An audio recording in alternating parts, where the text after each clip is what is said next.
Hello, good evening, and welcome to the program. This is Daily Politics, live on Trust TV, your go-to platform for all things politics, policy, and governance.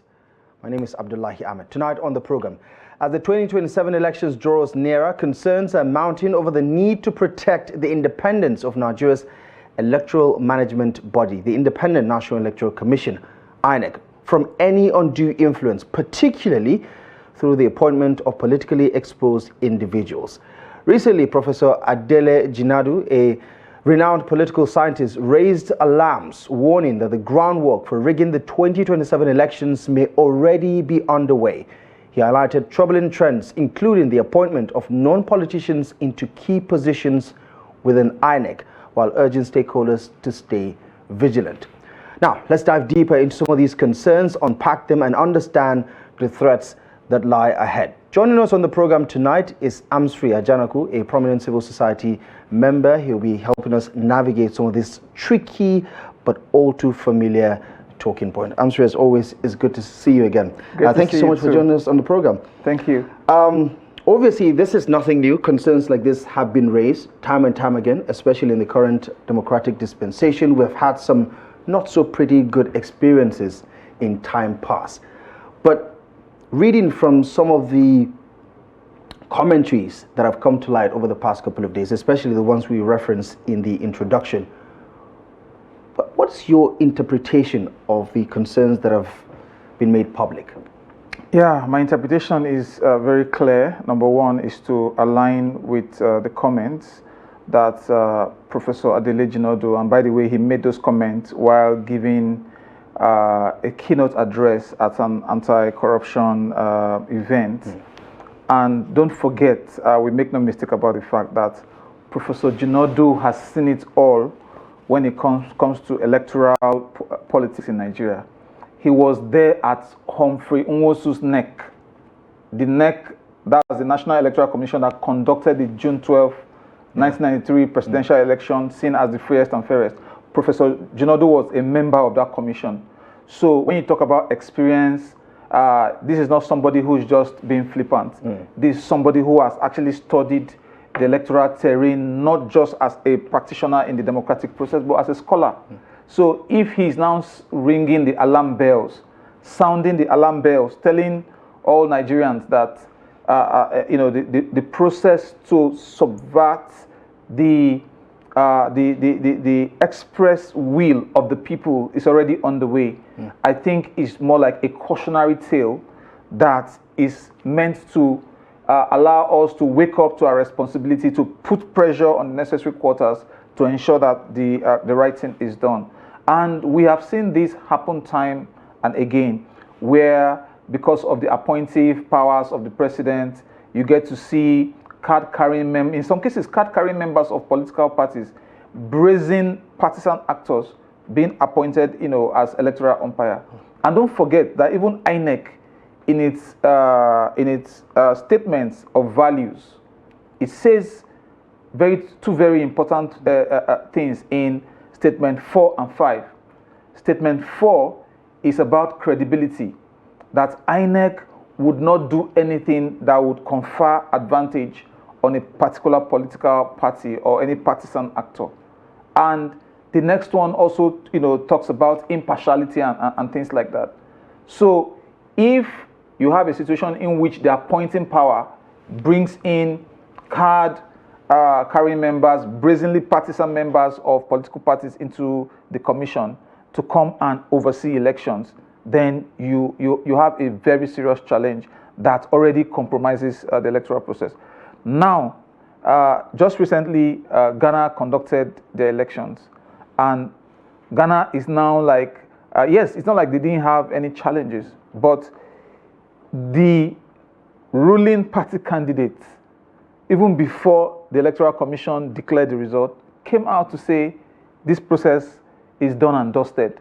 We lost the elections, and that brought down the tension. I mean, a lot of people say Nigeria has been here before in 2015.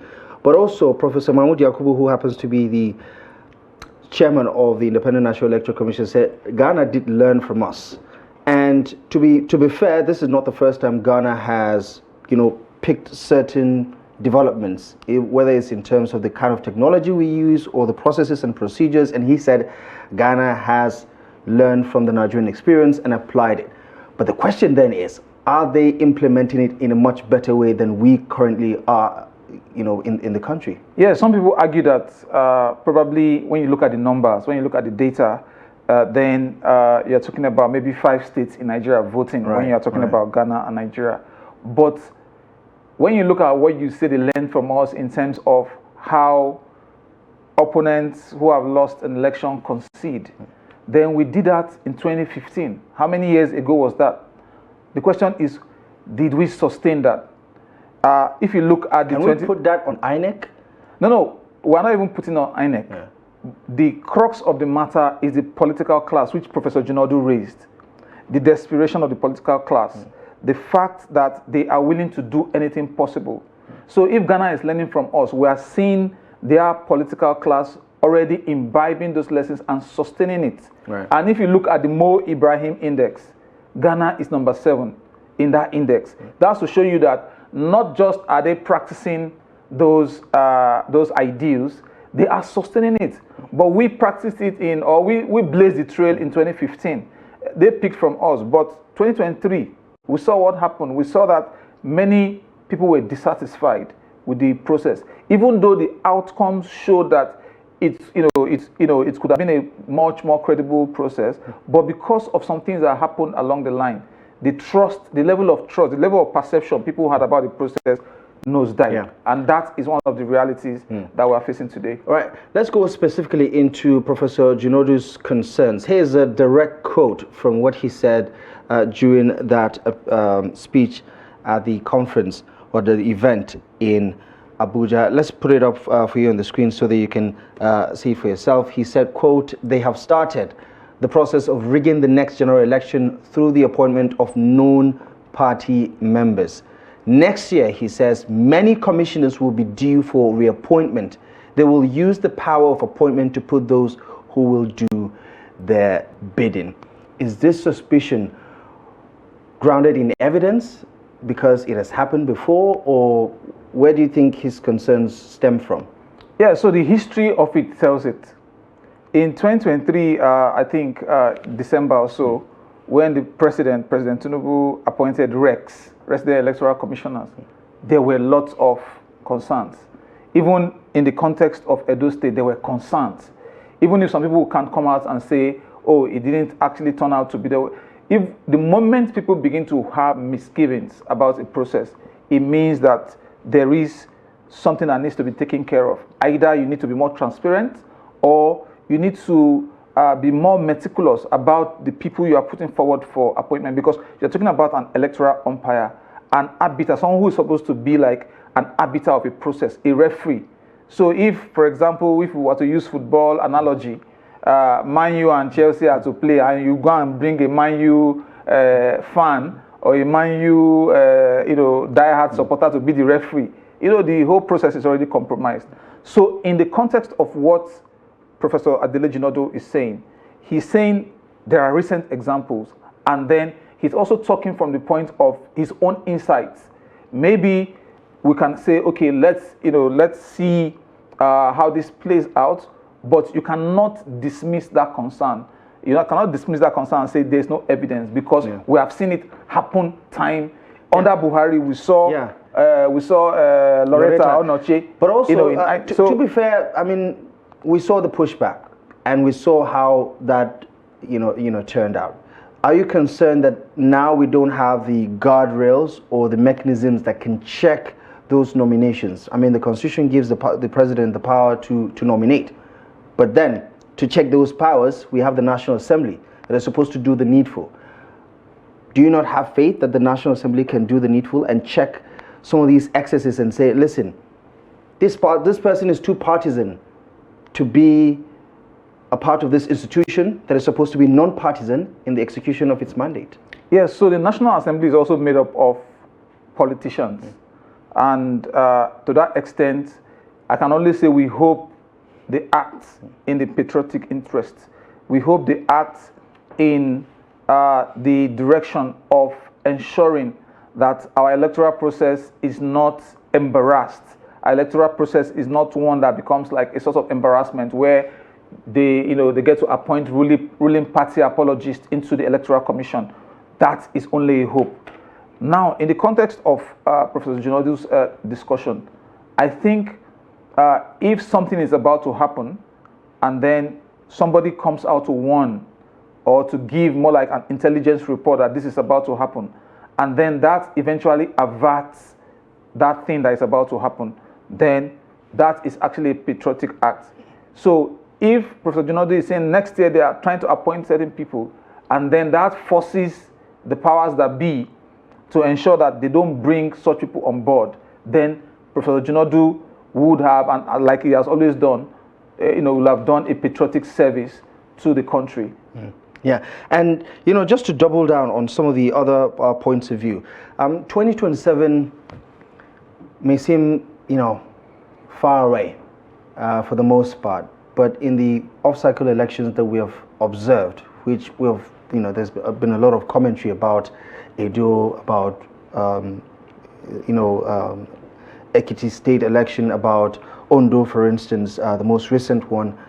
Give me your take on whether some of his concerns have played out in the most recent off-cycle elections that were conducted. Yes, so he mentioned also something about the brazen vote buying. Just to double down on that, we do have that direct quote, so let's just get you the quote of Professor Adele Junode there when he was talking about vote buying and some of the concerns. He said, quote, "Vote buying is done through procurement. They are amassing war chest for 2027.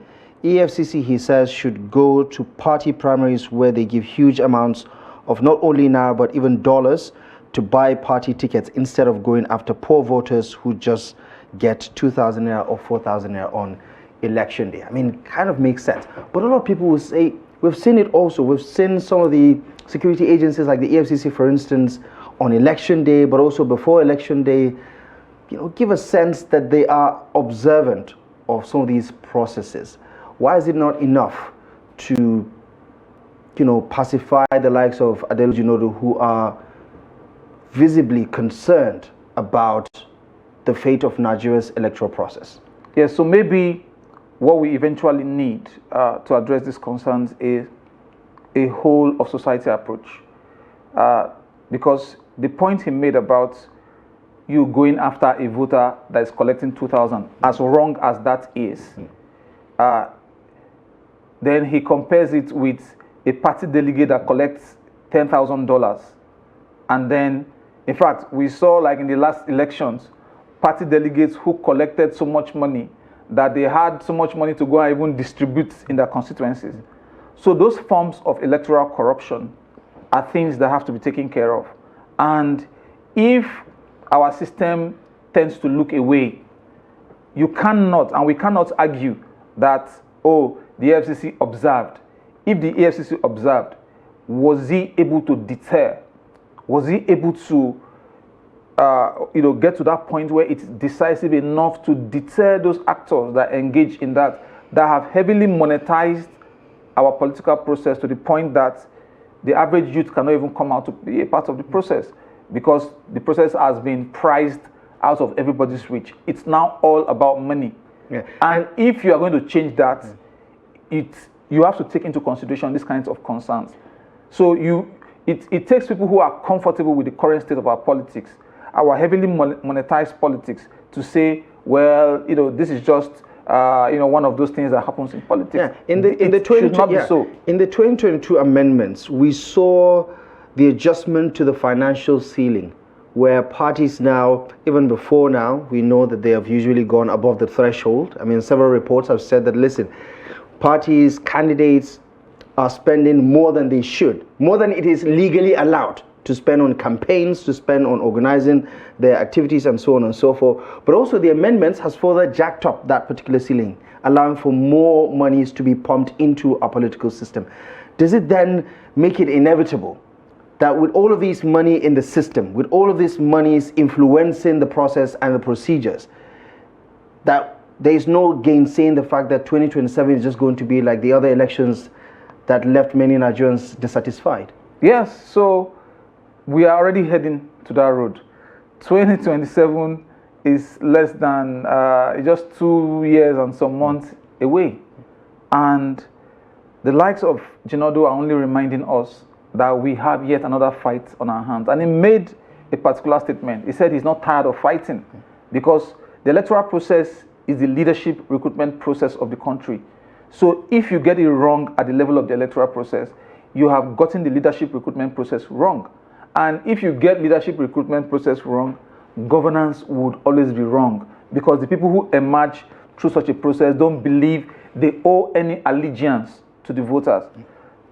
So looking at it on the face of it, I think it is more like a cautionary tale, a warning sign that if there are aspects of this journey we can still tweak, now is the time to start. Let's not wait till 2027 to start that process. And I think, again, there is a big message to civil society, those of us in civil society and media. So when you talk about the ceiling for political parties and all of that, how many of us can actually point to the data of what the APC spent in the general election? Has INEC actually released that data of that audit? INEC is supposed to do an audit of the annual audit of the political parties, but we don't have access to the data. It's probably not even doing that. I'm not so sure, but INEC even without the data, you can easily tell that all the political parties, especially the major ones, likely went overboard. Yes, and if you go overboard, there should be sanctions that follow that. And so if that is not being done, maybe part of our responsibility is also again to now start putting pressure where, and this is where people who argue for the unbundling of INEC also have a very valid point, because INEC can already be thinking about all the logistics around 2027, monitoring of political parties, and that's why the waste report remains the compass for electoral process, because part of its recommendation is how we can, take some of these functions, put it in very neat, tight silos, such that, you have different units that are able to handle some of those issues that one INEC is now, faced with on a large scale. So by and large, I think Nigerians should see Professor Jinodu's comment in the light of a wake-up call. Whether we wake up to the huge and very heavy responsibilities ahead, I do not know if that would happen. But for those of us in civil society, for those of us in the media, we have a lot of work on our desk to do in terms of pushing these issues to the front burner of the discussion. You've seen the political consciousness of Nigerians increase slightly, so to say. I mean, sometimes because of the sentiments attached to the political arena, depending on the candidates and where they come from, people are agitated, people appear to be passionate about their vote. 2023, case in point.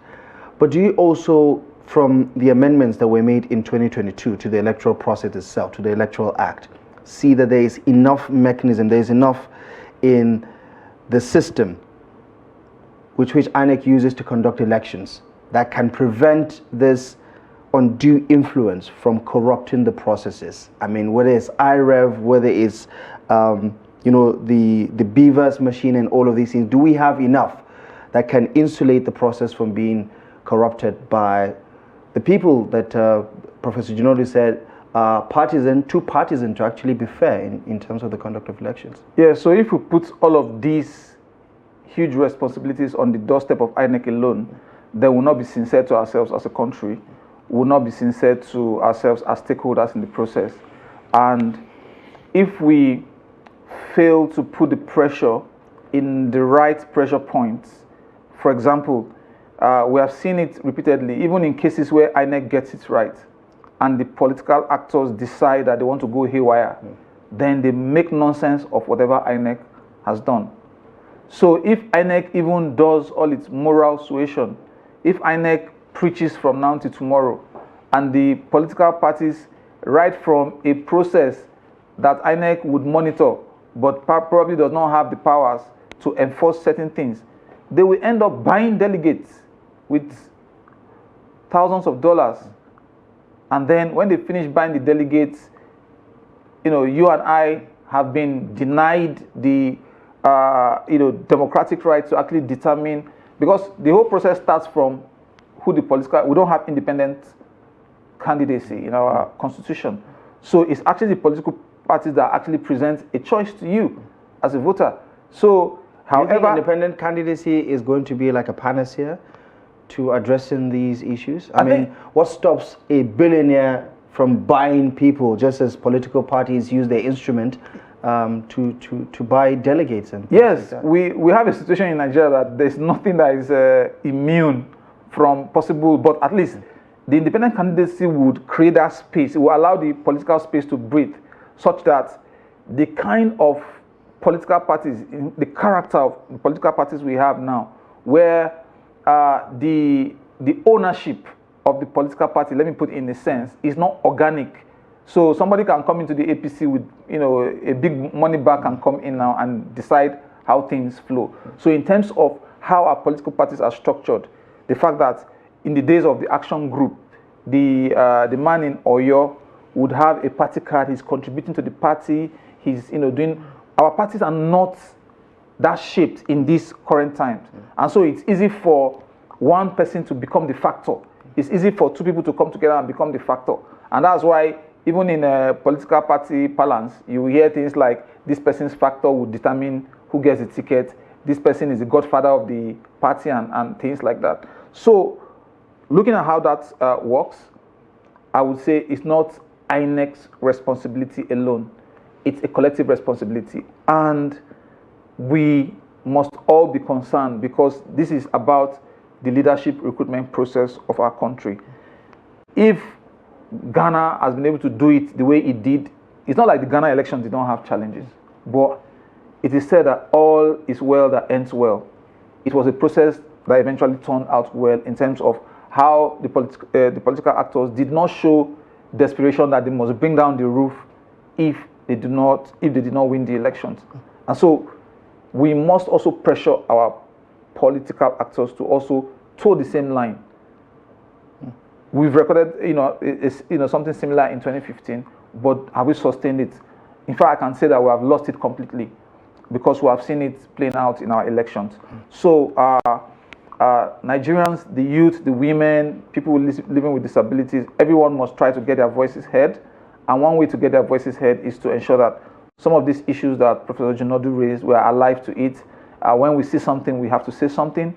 When we see that the process is not going the right way, we must all raise our voices. And of course, our voices will definitely be heard. A lot of people say that while Professor Ajanaku might be right about his criticism, his concerns about the electoral process, he's also failing to highlight the silver lining, the gains that have been recorded, the steps in the right directions that have been taken, the application of technology, and some of those stopgap measures that have been implemented to address some of those challenges with some level of success over the past few years.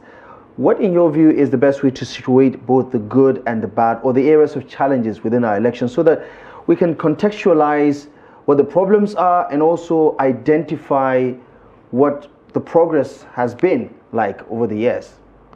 Yes, there have been gains. Nobody can deny that. Technology is increasingly playing a role. We are seeing, even from the state elections, logistics improving on the side of INEC. We are seeing at least people who hitherto had not really had a chance to participate in the process. People with disabilities, for example, INEC is doing a lot to ensure that they come into the process. We are seeing younger voters. In 2023, a lot of young people took interest in politics. Those are positive signs. But the overarching picture, the broad picture of the direction of our democratic process, if we're to be assessed, you understand, you will see that we've had one step forward and probably 2 or 3 steps backward. And the biggest of all those issues is the attitude of the political actors. The attitude. For example, a political actor that puts young people in a room turn them to troll farmers, to spread fake news all over the place. We have also seen that increasing, disinformation is increasing in our political process. That is not a good thing. The fact that the desperation of the political actors is manifesting in things like vote buying. That is not something we ought to celebrate. We were at the Ondo elections. Civil society groups monitored the Ondo elections, and we saw the bazaar that took place. There is no way one can celebrate that. And there are some components of the system that if you don't take care of them, they can overwhelm whatever gains that you have made. And in the case of what the kind of issues that Professor Ajanaku, if you say technology is there and then you then appoint partisan characters into the Electoral Commission as national commissioners, as recs, then you have reversed whatever gains, because the biggest gain is for the people to have confidence in the process and for the people to be able to turn out to vote. And we have seen voter turnout declining seriously in our elections. In 2023, we saw the turnout, we saw the figures. They were abysmal. Many people observing Nigeria from outside could not believe that 89 million registered voters, that was the number in terms of people who came out to vote. In fact, they started doubting our figures to say, do you really have this number on your voter roll for this very low number to turn out to vote? In Ondo election, there's a decline in the participation from 2020, when the last time they had their election. Now, the voter turnout figure was around 24%. Yes, so I do not make any mistake about the fact that there have been improvements in some areas. But the larger picture that the prof was talking about, they can vitiate whatever gains you have made if you do not take care of those aspects of the process. There's also the concern about the capacity of INEC to always get the job done, because a significant part of the workforce on election day especially are ad hoc staff, whether it's the returning officer or the officials on election day at the polling units. We have corps members stationed across all these polling units that help the conduct of the exercise. And most of the returning officers are people from the academia that a lot of people would say are non-partisan. At least that is the principle or the idea behind it. Where do you think we could add value to, say for instance, if there are concerns and the concerns continue to grow, that the personnel within INEC could be bought and perhaps would want to influence the election? What do we need to do to insulate the process from them? Because it does appear from the structure, you have recs on election day, not necessarily the ones announcing the election results, because the returning officer is somebody else outside of the system. Why isn't that enough to insulate the process from interference? Yes, because when you look at how INEC is composed, and if, for instance, you bring in someone that is partisan, and the person is in let's say a meeting, for example, of course the person can pass off information.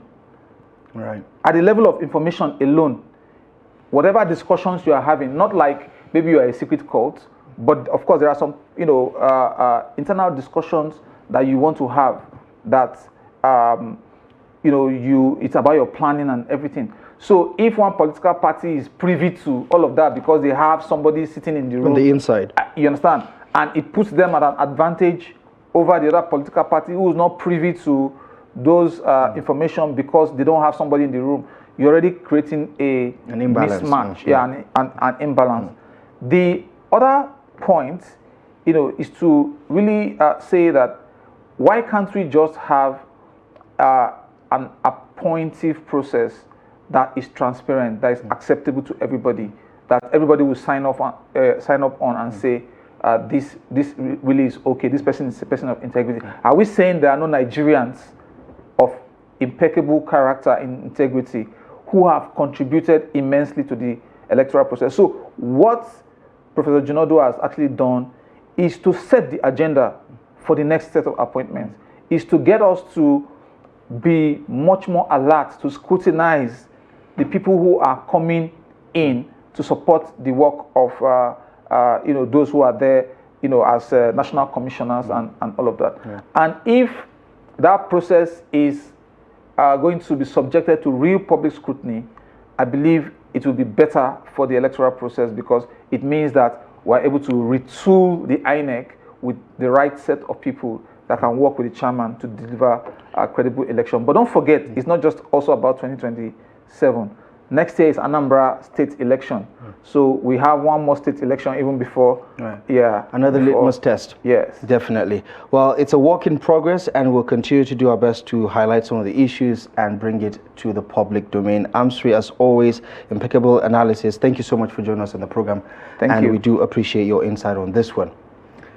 All right, next, we're going to take a quick break, but when we come back, we're going to circle back to the controversial conversation around the tax reform bills that have grabbed national attention over the past couple of weeks. We're going to focus on the legal conundrums and the perceived contradictions with certain provisions of Nigeria's constitution. That is coming up next in just a moment.